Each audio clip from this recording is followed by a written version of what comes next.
com toda a reverência que é devida à palavra de Deus, com toda respeito, eu quero pedir aos irmãos que abram a tua Bíblia comigo no livro do apóstolo Tiago, capítulo de número 5. Nós vamos estudar a Bíblia, Tiago, capítulo 5.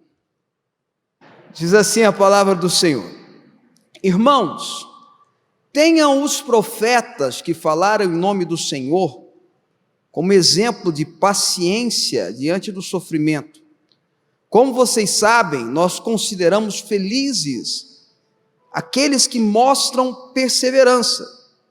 Vocês ouviram falar sobre a perseverança de Jó e viram o fim que o Senhor lhe proporcionou. O Senhor é cheio de compaixão e misericórdia.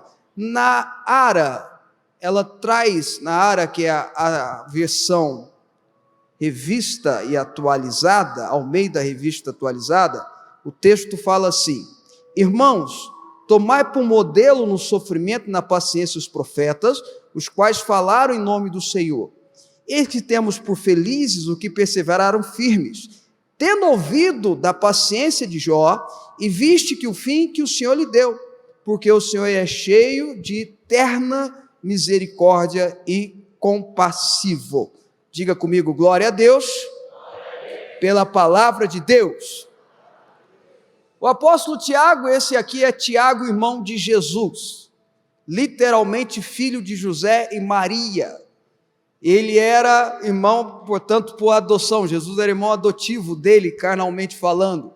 Também era irmão do outro apóstolo que escreve a carta de Judas. Não é o Tiago de Pedro, Tiago e João no barquinho, ou Pedro, Tiago e João do início da caminhada de Jesus. Aquele Tiago é o primeiro mártir, ele morre, ou melhor, o segundo mártir. O primeiro foi Estevão, mas o primeiro entre os 12 a morrer, ele morre por ordem de Herodes, decapitado. Esse aqui assume a liderança da igreja. Eu imagino que foi escolhido para ser líder da igreja pelo fato de ser irmão de Jesus. Tinha gente que, e Paulo fala isso, né? Tinha gente que era do partido de Paulo, tinha gente que era do partido de Pedro, tinha gente que considerava Apolo e ficava naquela discussão. É uma imaginação minha, irmãos, deixo isso claro. Disseram assim: vamos pegar Tiago, que é irmão do homem, acho que todo mundo vai respeitar, vamos deixar ele ser o líder da igreja. E Tiago assume a liderança da igreja, e essa carta, ele ensina à igreja alguns posicionamentos. Eu chamo a carta de Tiago da carta da convergência, porque é uma carta que mostra tanto que nessas linhas teológicas que existem hoje, calvinismo, arminianismo e por aí vai, o quanto esse texto converge todos esses temas. A carta de Tiago é essencial. Tiago que determina que se tem alguém doente, procure os presbíteros, e os presbíteros vão ungir com óleo, a oração com a unção do óleo vai trazer a cura, vai trazer a libertação.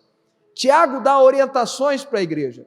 E no findar da sua carta, ele traz essa mensagem.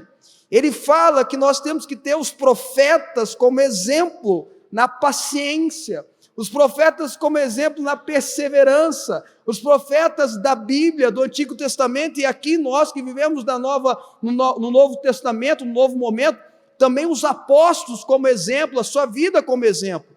A Bíblia traz reflexos de homens, ou melhor dizendo, histórias de homens e mulheres que servem para ser exemplos para a nossa fé, exemplos para a nossa carreira cristã, é o que o Tiago está dizendo. Nós temos que olhar com eles, olhar para a história deles, olhar para a vida deles e tê-los como exemplo de fé, considerando que eles são felizes, considerando que é feliz aquele que persevera como eles, considerando que a felicidade que vem de Deus, que ninguém pode tomar, que ninguém pode tirar, muito pelo contrário, é aquela que permanece mesmo ante tudo de ruim ou de errado que possa acontecer, ela é algo que ninguém pode roubar do coração. Essa felicidade é gerada através da perseverança e gerada através desse exemplo que nós depositamos. Quem está entendendo o que eu estou querendo dizer?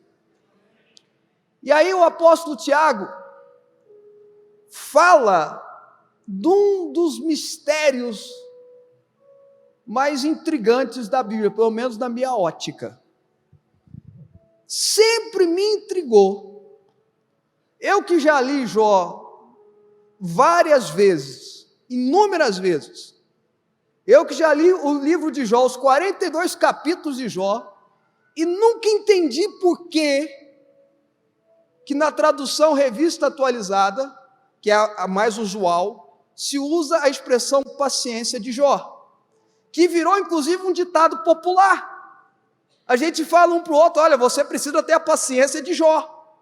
E eu fico pensando, se você já leu o livro de Jó, você deve ter pensado também, uai, que paciência é essa? Porque Jó, até pedir para si a morte, ele pediu. Jó debate com seus 3 amigos com veemência. Jó levanta alguns questionamentos para Deus. E Jó ouve Deus, e Jó se arrepende, e Jó conserta, e Deus faz uma obra extraordinária na vida de Jó. E tudo isso aconteceu porque Jó passou por algo que ele não merecia passar. Na nossa justiça humana, que segundo Isaías não deixa de ser trapo de imundície, não serve para nada, a nossa justiça humana lê a história de Jó e fala, poxa, ele não merecia passar por isso jamais. Talvez alguém que fosse muito pecador, talvez alguém que fosse muito maligno, muito mal, merecia passar por que ele passou. Mas Jó, homem íntegro, a Bíblia chama ele de íntegro, correto, alguém que Deus se orgulhava. Porque Deus olhava para Jó e falou, vocês estão vendo meu servo Jó? Ele é íntegro, ele é correto, ele é sério, ele é homem de fé. Jó criou seus filhos na forma correta. Jó, a Bíblia diz que ele oferecia sacrifícios pelos pecados dos filhos, pensando talvez eles pecaram, deixa eu pedir perdão por eles. E de repente Deus autoriza, a história de Jó é essa, o livro de Jó é um tratado da soberania de Deus. Vou repetir, o livro de Jó é um tratado da soberania de Deus. Deus autoriza o diabo tocar na vida de Jó. Deus autoriza o diabo tirar tudo que Jó tinha. Jó era um homem extremamente rico, perdeu tudo. Deus autoriza, está na Bíblia, irmãos, que os filhos de Jó morressem. E ele perde todos os filhos. Não existe sofrimento pior do que esse. Perder os filhos. Por fim, Jó fica doente. A Bíblia diz que Deus autoriza o diabo a tocar na saúde de Jó. E ele pega uma doença de pele que ele fica totalmente irreconhecível. Seus amigos, quando vão visitá-lo, não reconhecem ele, ficam em silêncio. Por fim, esses amigos ainda questionam a fé e a integridade de Jó. E na mulher dele, ainda vira para ele, por que você ainda está aí temendo a Deus? Amaldiçoa esse Deus e morre. Ou seja, Jó tinha todos os motivos para perder a paciência, e se você ler a Bíblia, e se você ver na ótica humana, ele perdeu a paciência. Então por que a tradução árabe fala paciência? Na NVI já fala perseverança. A gente precisa para o original para a gente entender o que Tiago está ensinando, ou seja, o que Deus quer nos ensinar, quando diz que eu e você precisamos ter a paciência de Jó. Eu e você precisamos entender com clareza, fazer exegese do texto, entender o que Deus quer falar com a gente quando Ele fala sobre paciência de Jó. Se você vai para o original, a palavra no original é hoponei, que nada mais é do que perseverança, persistência. O que Tiago está dizendo aqui é que eu e você precisamos ter a perseverança de Jó. E para não ter dúvida, eu fui atrás da expressão paciência no verso 10, que no verso 10, de fato, é paciência. É outra expressão, eu não vou ousar a dizer, porque talvez eu vou falar errado o grego antigo aqui. Aí sim é paciência. Quando o apóstolo Tiago fala de Jó, e que nós temos que imitá-lo, ele fala da perseverança de Jó. Vocês estão entendendo o que eu estou dizendo ou não, irmãos? O que levou Deus a mudar a sorte de Jó? O que levou Deus a honrar a Jó, o que levou Deus a dar novos filhos a Jó, o que levou Deus a mudar a sorte de Jó, não só restituir, mas a dobrar aquilo que ele tinha. O que levou Deus a fazer essa obra extraordinária que a gente vê em Jó capítulo 42, foi a perseverança de Jó. E o que vai levar Deus a fazer o mesmo na sua vida? O que vai levar Deus a fazer o mesmo na minha vida? Mudar a minha sorte, a sua sorte, mudar a sua história, mudar a sua trajetória, mudar a história da sua família. A perseverança, a mesma, eu ter a mesma perseverança que Jó teve. Quem está me entendendo o que eu estou dizendo aqui, irmãos? Mas aonde na trajetória de Jó, ou na história de Jó, encaixa essa perseverança que eu e você precisamos imitar? Primeira coisa que veio no meu coração, por mais que Jó tinha questionado a Deus, e Jó questiona a Deus, porque vamos combinar que ele tinha até motivo, questiona a sua situação, por mais que ele questionava a sua situação, preste atenção, por mais que ele questionava o seu sofrimento, o que ele estava passando, em nenhum momento Jó perdeu a fé, em nenhum momento Jó perdeu a certeza que Deus podia mudar a sua situação. Por mais que ele questionava, escuta, por mais que ele questionava, Deus está fazendo isso comigo, e os amigos dele falavam, não, é por causa do seu pecado, é por causa dos seus erros que isso está acontecendo. Jó falou, não tem nada a ver com meus erros, porque eu não sou uma pessoa que erra, eu não sou uma pessoa que peca, pelo contrário, eu sou uma pessoa íntegra diante de Deus. Jó defendia a sua posição, por mais que ele fazia isso e questionava a Deus, ele nunca deixou de crer e acreditar, ele nunca duvidou que Deus em qualquer hora, em qualquer momento, podia mudar a situação dele.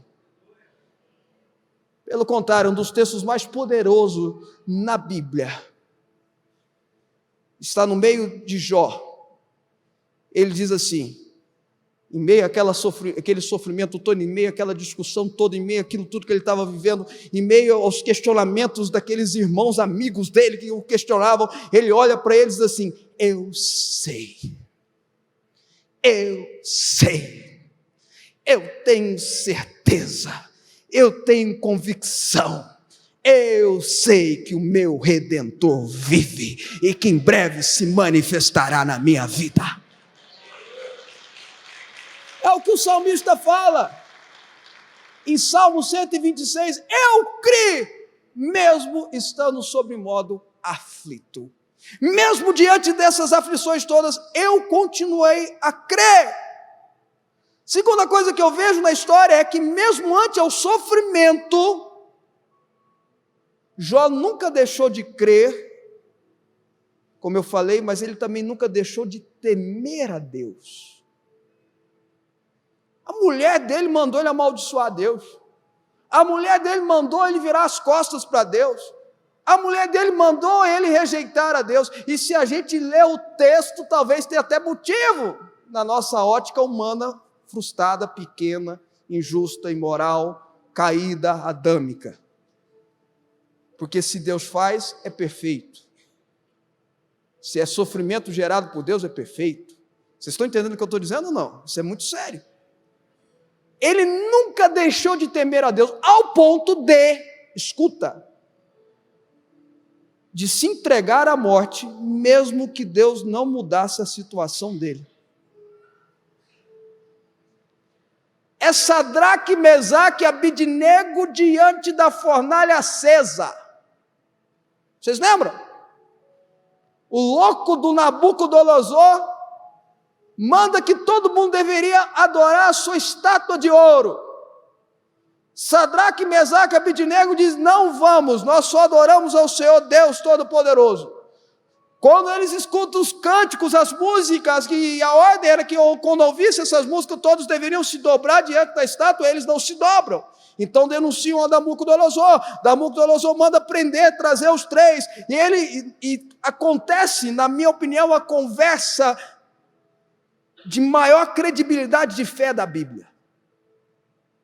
Porque Nabucodonosor faz uma proposta para eles, o diabo sempre faz uma proposta para a gente, ante as fornalhas, para que a gente venha negar a Jesus, e assim venhamos a receber, no momento, algum alívio. Sabia disso?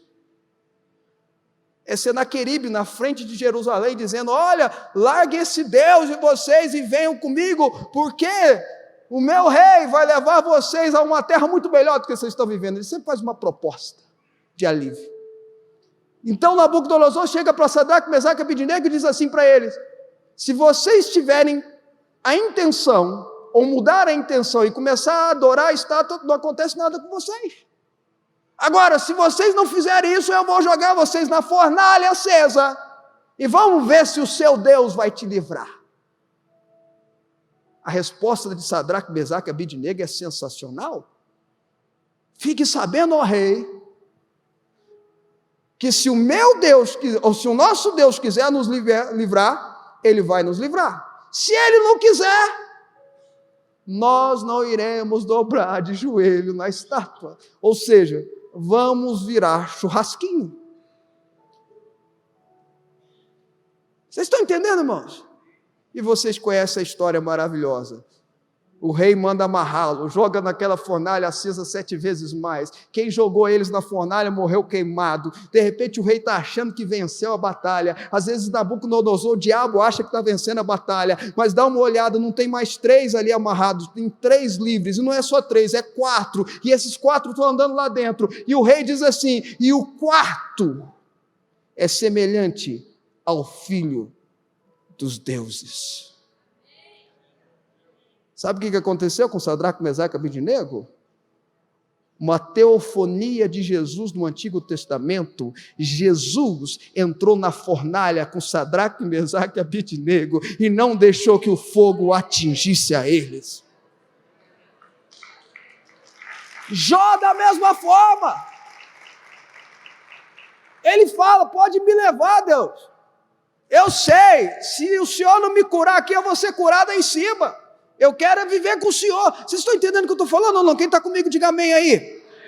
Terceiro, Jó manteve a sua postura, mesmo ante aos questionamentos da sua família, da sua esposa, a única família que sobrou, e os questionamentos dos seus amigos. Jó manteve a sua postura, para a gente entender melhor, de crente, de quem crê e teme a Deus, mesmo ante os questionamentos dos seus amigos e mesmo ante o questionamento da sua família.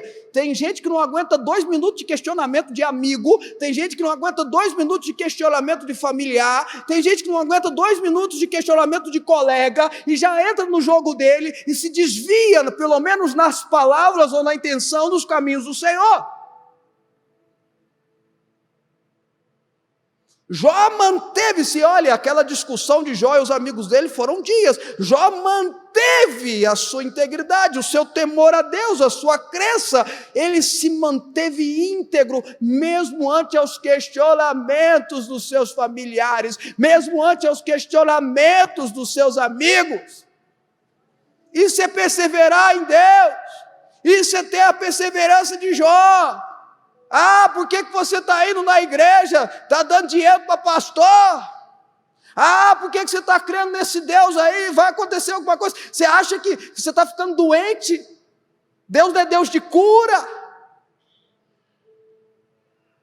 Uma das maiores burrices, não desculpa a expressão, mas eu não vejo outra, bíblicas, é quando eu vejo alguém afirmar, quando sabe que um pastor está doente, ou quando um homem ou uma mulher de Deus está doente, diz assim: uai, mas Deus não ia curá-lo?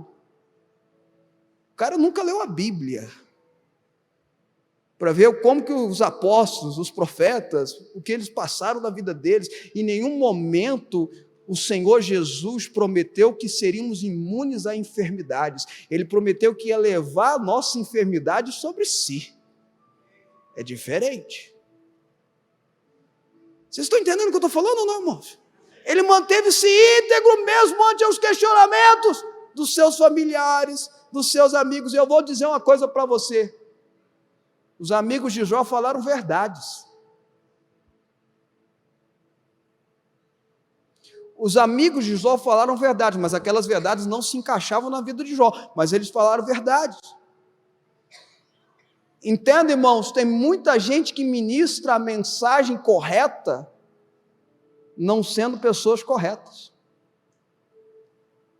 Tem muita gente que prega a mensagem, mas não vive aquilo que prega. Eles não foram condenados pelas palavras deles, eles foram condenados pelo coração deles.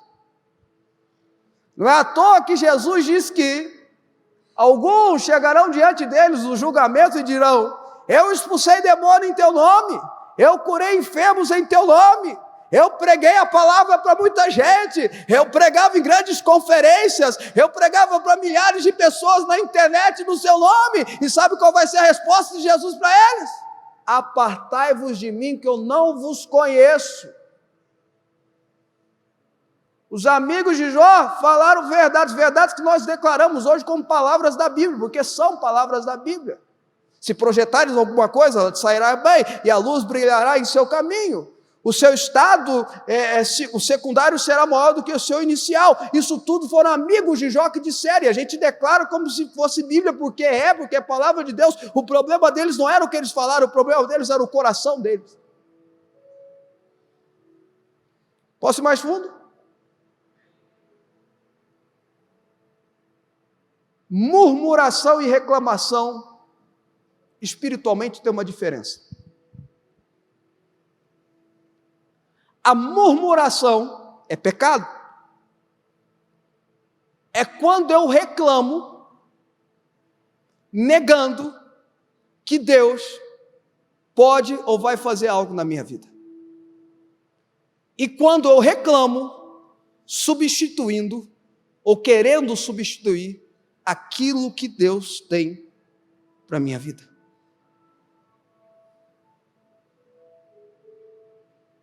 Jó reclamou, mas não murmurou. Jó reclamou. É Moisés diante de Deus. Deus, olha o que esse povo está falando no meu ouvido aqui, Deus. É uma reclamação. Qual era o problema? Por que o povo murmurou? Porque eles falaram para Deus, ou para Moisés: você tirou a gente do Egito para morrer aqui no deserto? Do propósito do projeto de Deus, que é passar para o deserto para ir para Canaã? Era melhor ter morrido no Egito, lá pelo menos a gente tinha comida. Lá no Egito a gente tinha melão. Eles falam isso. O que é impressionante é que eles começam a murmurar 13 dias depois que Deus abriu o Mar Vermelho. Eles começam a reclamar menos de um mês depois que eles viram o mar abrir, e eles atravessam aquelas águas, aquelas paredes de água do outro, uma coisa sobrenatural. Depois, poucos dias depois, eles já estão reclamando, querendo voltar para o Egito. Isso é murmuração. Isso nos prende no deserto. Isso nos escraviza das nossas próprias circunstâncias. Vocês estão entendendo, irmãos? Jó passou pelo processo. Por que Deus quis? Olha, irmãos, esse talvez seja o exemplo mais pesado da Bíblia de processo. Talvez não, pior do que Jó, só Jesus, que levou todos os pecados, todas as maldades, aquilo que ele merecia, aquilo que ele não merecia. Aliás, ele não merecia nada, levou sobre si naquela cruz. Pior do que o Jó, só Jesus na Bíblia. Jó passou pelo processo mais difícil, mas ele passou. Querer pular o processo de Deus é querer abrir mão da bênção que Deus tem para nós. Abrir mão do processo de Deus é abrir mão do projeto, portanto, é abrir mão da bênção do Senhor. Abrir mão do processo de Deus é abrir mão da resposta, porque Deus responde através do processo dele. O mais importante para Deus não é trazer a bênção para a sua vida, é transformar a sua vida em uma bênção. O mais importante para Deus não é que você receba milagre, milagre é detalhe. O mais importante para Deus é a sua transformação, é a transformação do seu caráter. Esse é o principal e maior milagre que existe. Já passa pelo processo. E do capítulo 2 ao capítulo 38 é uma discussão entre ele e os seus amigos. E bate-boca de cá, bate-boca de lá, e bate-boca de cá, e bate-boca de lá. Até que no 38, Deus resolve aparecer. 39, 40, 41. Deus respondendo Jó. Deus falando com Jó. Deus colocando os pingos nos is. Deus dizendo, eu sento. Estou acima, eu assento acima de todo o universo. Eu estou acima de todas as coisas. Eu sou eu. E depois de passar pelo processo, Jó 42. Jó fala 3 declarações maravilhosas. Eu sei que tudo podes. Verso 2. Nenhum dos teus planos podem ser frustrados. Ele sabe quem é ele. Aí ele diz, eu não conheci, eu só conheci o Senhor de ouvir falar. Só de ouvir da pregação, do discipulado, da mensagem. Agora os meus olhos te veem. Agora eu te conheço, agora eu sei quem o Senhor é, não é apenas da palavra ou da conversa, não é apenas dos exemplos, é da minha própria experiência. E a terceira coisa que Jó fala, eu que sou pó, eu que sou pecador, porque quando Deus se revela a nós, quanto mais, irmãos, escuta, quanto mais Deus se revela a você, mais você percebe o quanto dependente dele você é. Quanto mais você conhece a Deus, mais você sabe que você é o quê? Caído, para não usar uma palavra feia. Vocês estão entendendo, irmãos? Por fim, Jó obedeceu. Depois que Deus se revela a Jó, isso está em Jó capítulo 42, a Bíblia diz que Deus manda os amigos de Jó ir em Jó, os amigos que questionaram a integridade de Jó, os amigos que questionaram a fé de Jó, está comigo? Os amigos que falaram mal de Jó, os amigos que não foram lá para consolar, talvez foram lá para dizer, eu sou melhor do que você, Jó. Deus manda que os amigos procurem Jó, para que eles fossem abençoados, para que a maldição não caísse na vida deles, porque se Jó orasse por eles, eles teriam a maldição que eles mereciam quebrada. Está comigo? A Bíblia diz, no capítulo 42, que Deus começa a mudar a sorte de Jó quando ele ora pelos seus amigos, ou seja, quando ele obedece a Deus.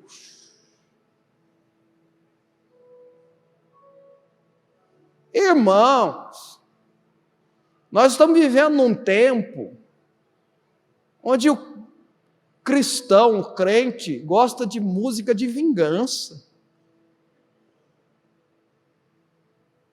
Quem me viu na prova e não me ajudou, quando me vê na bênção, vai se arrepender. Vai estar na plateia e eu no palco. Não é isso que a Bíblia diz que Deus mandou Jó orar pelos amigos que perseguiram ele. É o que Jesus fala, abençoa aqueles que te perseguem. Porque veja, Deus estava tratando com Jó. Vocês estão comigo ou não, irmãos? Deus começa a mudar a sorte de Jó quando Jó se converte de verdade.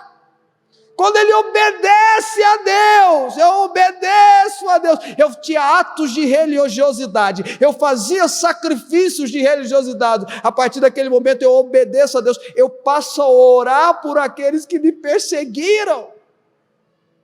E a Bíblia diz que Deus mudou a sorte de Jó, Deus restabelece a família de Jó, dá filhos para ele. A Bíblia menciona o nome de 3 filhas, que eram as 3 mulheres mais bonitas daquela época, está escrito isso na Bíblia. A Bíblia diz também que Deus não só restitui aquilo que Jó perdeu, a restituição de Deus não é apenas aquilo que perde, Deus restitui em dobro, e o estado de Jó, o segundo estado de Jó passa a ser maior do que o primeiro.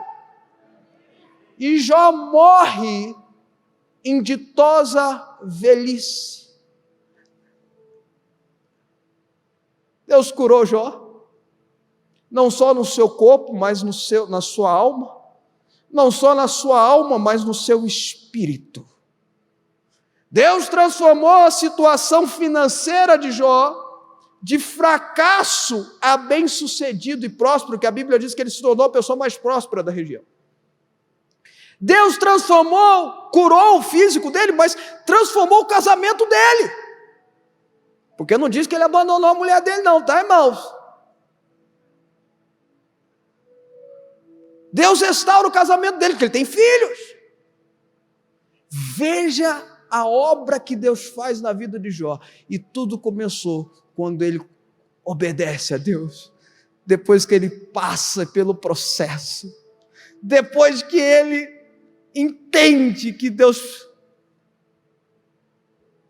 eu sei que tudo podes, tu és soberano, tu pode todas as coisas, e nenhum dos teus planos podem ser frustrados.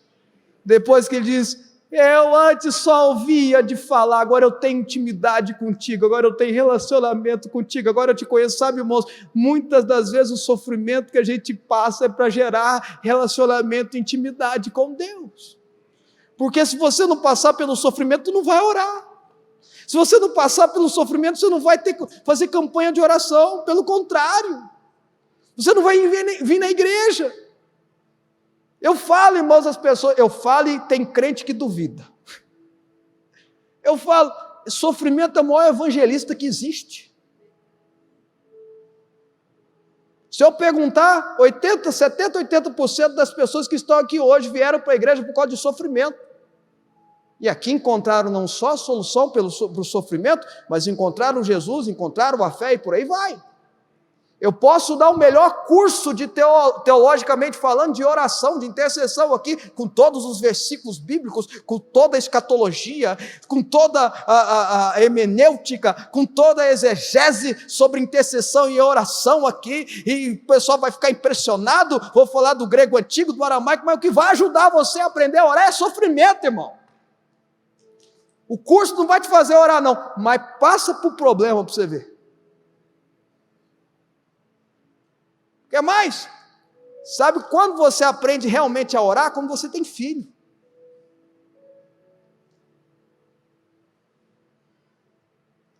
Quando ele sai a primeira vez sozinho, sem você. Declara, profetiza, repreende, amarra.